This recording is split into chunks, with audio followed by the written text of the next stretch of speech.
Jalna MIDC मध्ये 220 kV आहे. या 220 kVतनं मोतीबागच्या 33 kV मध्ये लाईन आलेली आहे. या लाईनच्या तारा 23 तारखेला तुटल्या सकाळी 8 वाजता. दिवसभराचे 12 तास, रात्रीचे 12 तास, 24 तास 1 लाख लोक अंधारात होते. तिन्ही फिटर बंद होते. शनी मंदिर परिसर आहे, अंबड रोड, यशवंतनगर, माऊलीनगर परिसर आहे, शासकीय कार्यालय आणि तो परिसर आहे. 1 लाख लोकांकडं असणारे इन्व्हर्टर संपले, पाणी संपलं, लोकांना त्रास झाला. जनता अधिकाऱ्यांना फोन करते, मात्र फोन घेण्याची उदासीनता आहे.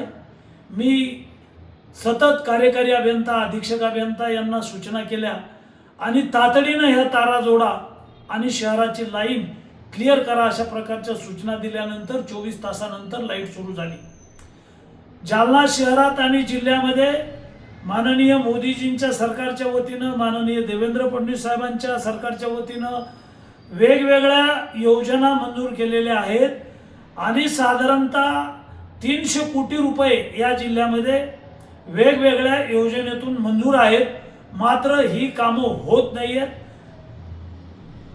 मोतीबागचं 33 kV मंजूर आहे, वर्क ऑर्डर झालेली आहे आणि ही सगळी कामं होत नाहीत.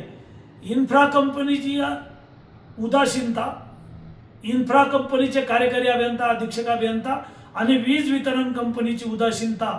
खरं तर जे कॉन्ट्रॅक्टर काम करत नाही आहेत त्यांना दंड लावला पाहिजे, त्यांना ब्लॅकलिस्टमध्ये टाकलं पाहिजे. मात्र कोणतीही कारवाई होत नाही म्हणून गुत्तेदार वेळेवर काम करत नाहीत. माननीय मुख्यमंत्र्यांना मी आज पत्र लिहिलं आहे आणि प्रत्यक्ष भेटून मी त्यांच्याकडे ही तक्रार करणार आहे.